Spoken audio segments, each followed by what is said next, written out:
We've all been there. You set a goal, feel motivated for a day or two, and then crash. But here's the truth. Almost no one admits that failing your goals isn't about laziness. It's about a broken system. Your brain isn't rejecting you. It's rejecting overwhelm. Today, we're going to fix that. I'm going to give you 3 simple science-backed steps that will finally let you stick to your goals without burning out or quitting. By the end of this video, you'll have a clear, practical plan to stop failing and start winning. Think about the last goal you failed.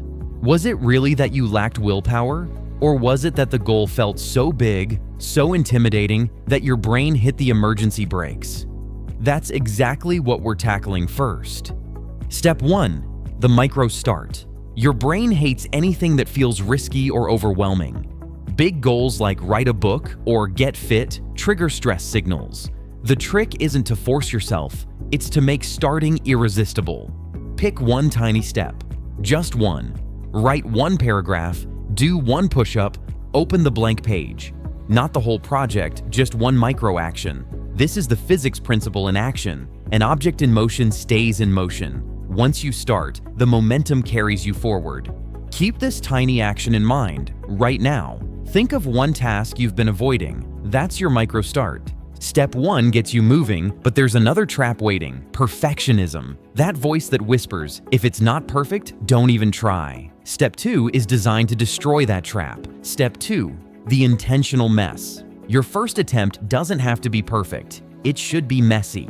Write badly, type placeholders, repeat ideas, make a rough sketch, throw everything on the page, and pull everything out before you organize. These separations are created by editing. You can only improve what exists. Perfectionism paralyzes you because it demands both at once. Think of a sculptor. They start with a rough shape, then refine it. Your goal isn't perfect, it's progress. Your mantra now? Done is better than perfect. Now you've started and created. You're moving. But here comes the final killer: distractions. One notification, one impulse, one scroll, and momentum collapses. That's where step 3 comes in.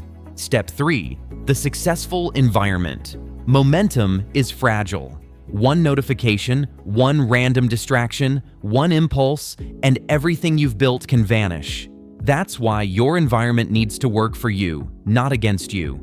Put your phone in another room, turn on silent notifications, and remove anything that pulls your attention away. Keep your workspace clean and free from clutter. Focus on a single task at a time. No multitasking, no endless tabs, no interruptions. Play steady music, lo-fi beats, or ambient sounds to create a bubble around your focus.